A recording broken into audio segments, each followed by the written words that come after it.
What's up? Welcome to Tales Tomorrow. I'm Morrow, your storyteller for today. With me I have some more I cast soup on you. The DC check for this one is 16 Constitution. Everybody grab your D20, so find a D20 online, roll it, let me know the results. If you succeed, you only smell like chicken soup. If you fail, you become soup and you forever have to live in my bowl of soup. Anyway, let's get some RPG horror stories for today. Leave me your results down in the comments and be honest about it.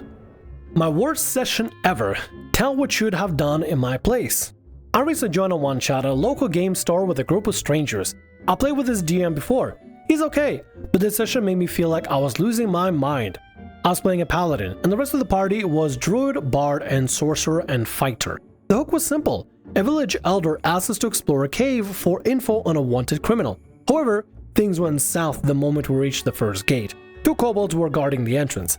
Tried talking, but they just raised their brows in silence. Our bard used friend on one.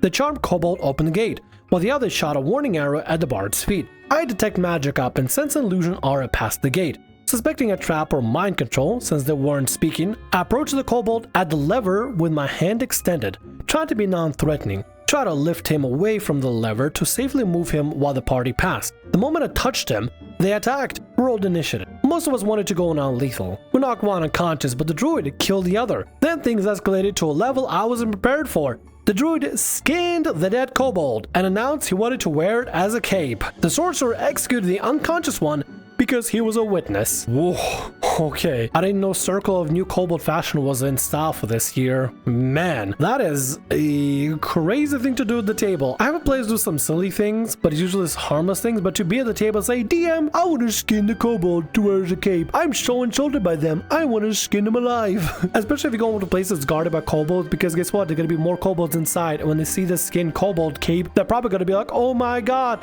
it was, I don't know what a kobold name. Gork!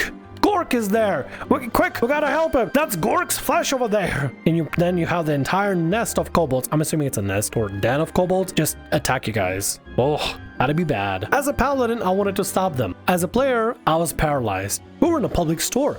I didn't know these people. We were on a tight clock before closing. I stayed silent just to keep the game moving, but the vibe was ruined for me. Past the gate, we met a dwarf who told us there was a friendly kobold village ahead. He told the druid and warned him to hide the skin cape because the villagers will be furious. I pleaded with the druid to take it off. He refused. I tried to physically take it from him, and the player literally said, I do not let him. Went to the village. Kobolds are immediately suspicious of the skin. Almost convinced them it's a coincidence until they mention the young guard at the gate. Bard then makes a joke. Well, they'll always stay young now, won't they? DM paused. Did you actually say that out loud? The bard.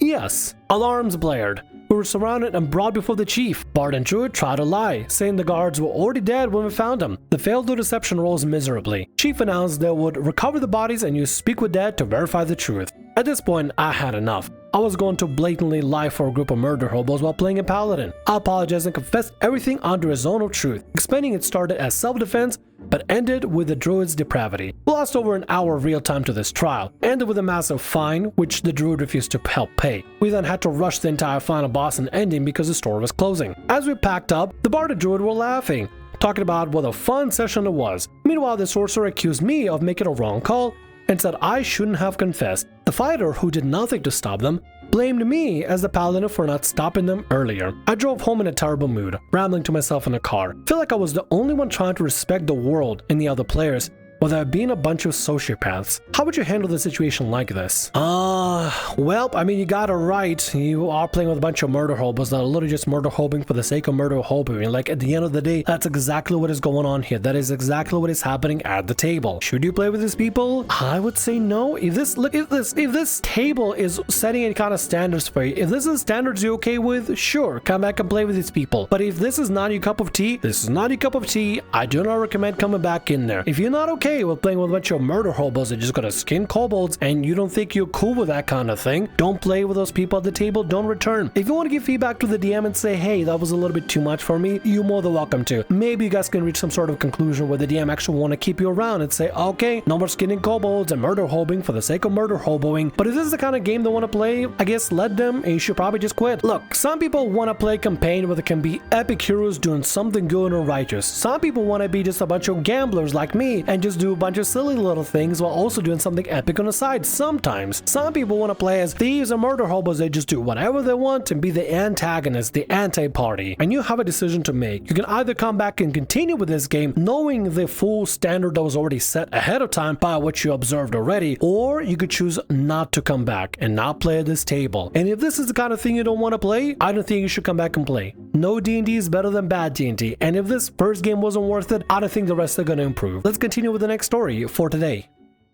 Group members aren't satisfied with shipping PCs. Move on to shipping players. So I've been lurking in the sub for ages, but haven't had new stories of my own because I only ever played with my friends. Well, that changed recently. I moved last summer and decided I want to play some D&D in person rather than online. So basically joined a random group that was open to the public via a local gaming cafe message board. Not something I've ever done before, but first time for everything, right? I was half expecting a horror story right off the bat after being on this sub for so long, but everything was fine at first. We had a group of 6, Alex and Bella, late 30s, Charlie and Diana, early 30s, me 25, Fiona 19. Now you might be wondering why I paired the first 4 people on that list. That's because there were in fact pairs, or couples I suppose. This will be relevant later. Also obviously not real names for privacy reasons, they're alphabetical because I'm unoriginal. So we're playing completely normal D&D 5e game. We meet once a week in a cafe, and aside from a couple of arguments over 2014 versus 2024 rule sets, no major issues. We didn't have a proper session 0, but we did a sort of a virtual one in a WhatsApp group chat. Basically just saying what sort of setting it would be,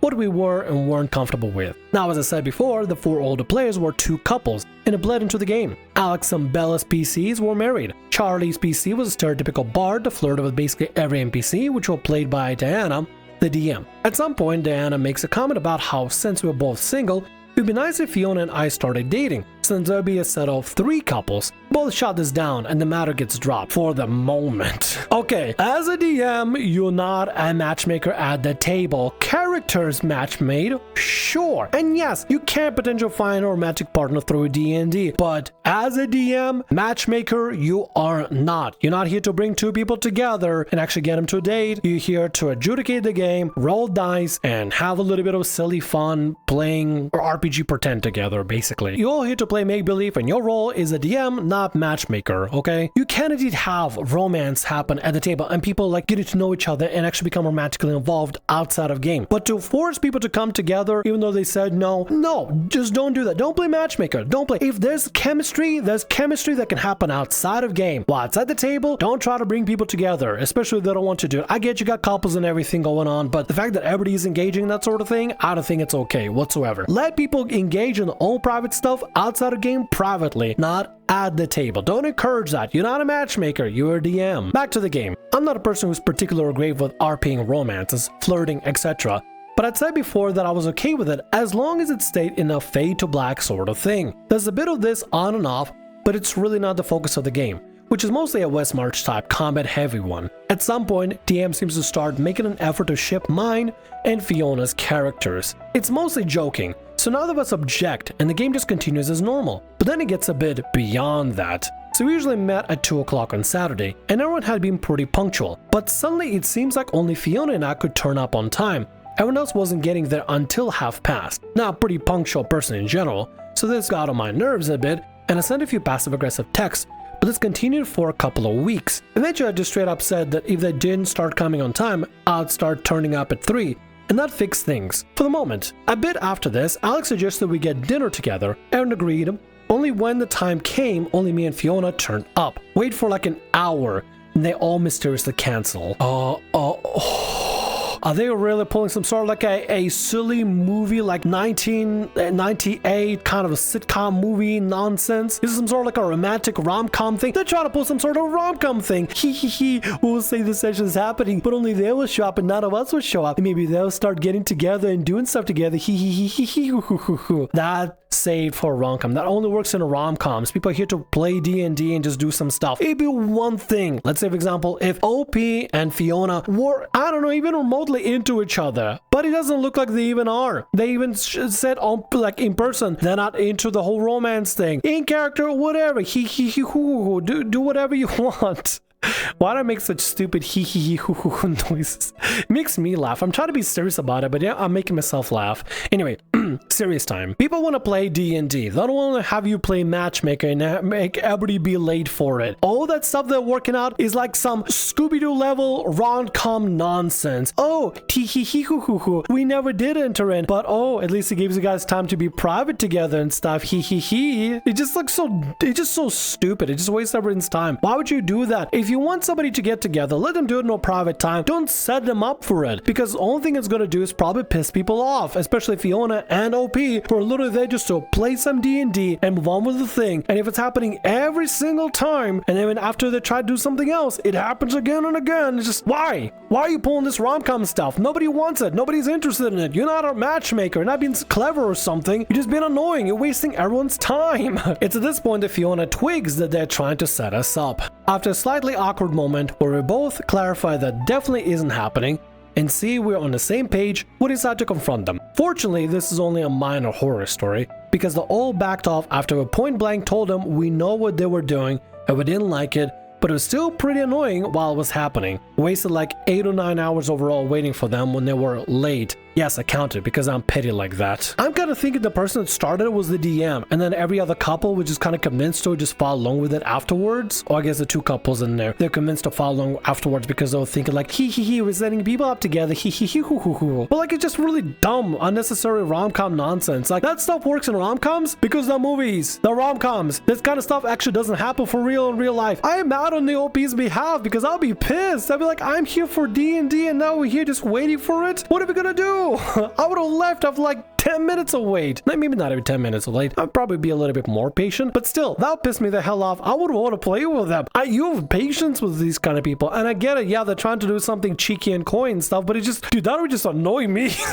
I'm a very time-oriented person. Like, I need to make sure that I'm doing something all the time, every time, and if I schedule something out and somebody doesn't show up, it sucks. But they're doing it for some sort of a ploy. Man, it's annoying. It'd be one thing if it was like an accident or just something didn't happen, or maybe somebody wasn't feeling so well and stuff. That'd be one thing. But the fact they're doing it on purpose just to waste everyone's time because they're trying to play matchmaker rom-com thing, oh, that pisses me off. What a waste of everyone's time. Seriously, it's just obnoxious. It's so annoying. Wow, dude, I'm flying through these stories quickly. Let's get to the next story for today.